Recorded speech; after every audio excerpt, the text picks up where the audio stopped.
On poursuit donc cette page spéciale avec Océane Goanec qui va nous rejoindre dans quelques instants. Le temps pour nous d'écouter une chanson devenue virale, sans mauvais jeu de mots, en Amérique du Sud. Regardez.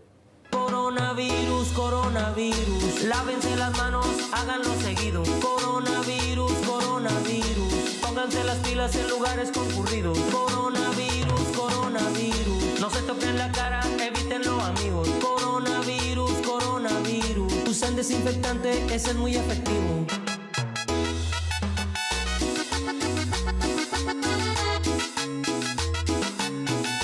Y este es el rey de las cumbias virales, Mr.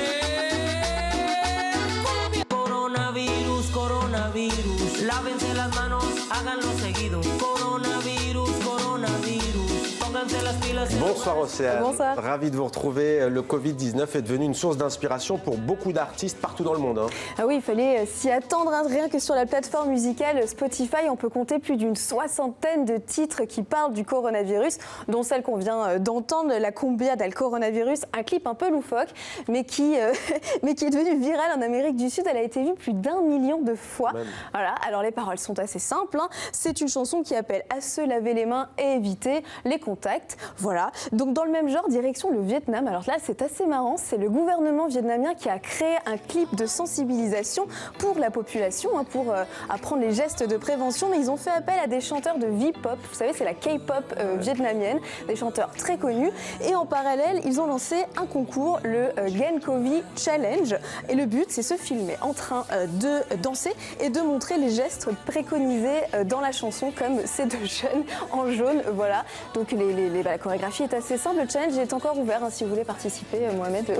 Pourquoi pas, ouais. Se laver les mains, tout ça. En tout cas, ça cartonne en effet sur les réseaux sociaux. Un virus qui touche toutes les industries, c'est ça, Océane, on le sait. Le cinéma, très impacté, notamment par la baisse de fréquentation dans les salles. Exactement, avec les nouvelles régulations, le public hésite de plus en plus à aller au cinéma. Résultat, les recettes des films sont catastrophiques et ça inquiète les films à venir qui décident tout simplement de reporter leur sortie en salle. Alors regardez ce reportage de nos confrères de France 2 au cœur d'Hollywood. Le coronavirus a eu raison de l'agent 007. La sortie mondiale du prochain James Bond, No Time to Die, qui était prévue le 2 avril, a dû être repoussée au mois de novembre. Toute l'industrie du cinéma, notamment à Hollywood, est obligée de revoir ses plans. La sortie de Sonic, la nouvelle comédie familiale de Paramount qui fait un carton aux États-Unis comme en France, a dû elle aussi être annulée en Chine. Les cinémas y sont fermés jusqu'à nouvel ordre et après l'Amérique, c'est le deuxième plus gros marché de spectateurs. Et d'honorer. Résultat, la plus grande sueur froide d'Hollywood est pour Mulan, le remake de Disney en images réelles. Le conte sur la jeune héroïne de l'Empire du Milieu, qui a coûté presque 200 millions d'euros, est calibré pour le public chinois. Le patron de Disney a dû se résoudre à reporter la sortie.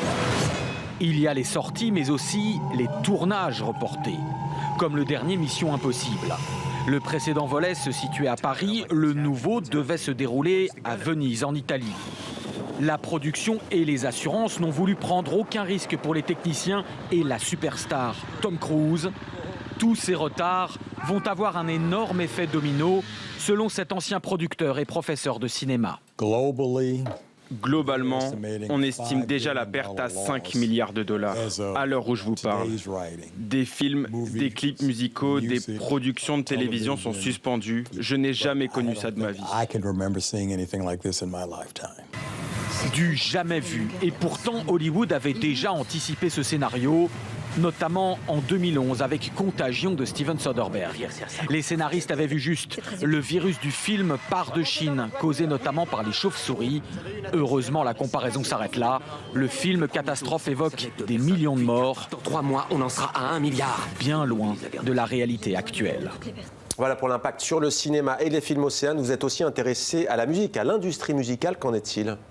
Ils ne sont pas épargnés non plus depuis l'interdiction de tout rassemblement de plus de 1000 personnes. Des centaines de concerts ont été annulés en France comme en Italie ou en Suisse. Mais alors certains artistes ont trouvé un système D. C'est le cas du groupe Nada Surf qui doit se produire à la Cigale demain. Sauf que la Cigale, c'est 1500 places. Donc ils ont annoncé sur leur réseau qu'ils n'allaient pas faire un, mais 2 concerts en divisant le public en 2. Voilà, donc un à 19h et un à 21h15. Alors autre petite astuce pour les artistes, pourquoi pas faire un concert en streaming. C'est en tout cas ce qu'a proposé l'artiste Gianna Nannini. C'est une artiste italienne qui a décidé de faire ça pour lutter contre la solitude. C'est ce qu'elle a annoncé sur son compte Instagram. Donc concert prévu à 16h sur sa page si vous voulez regarder.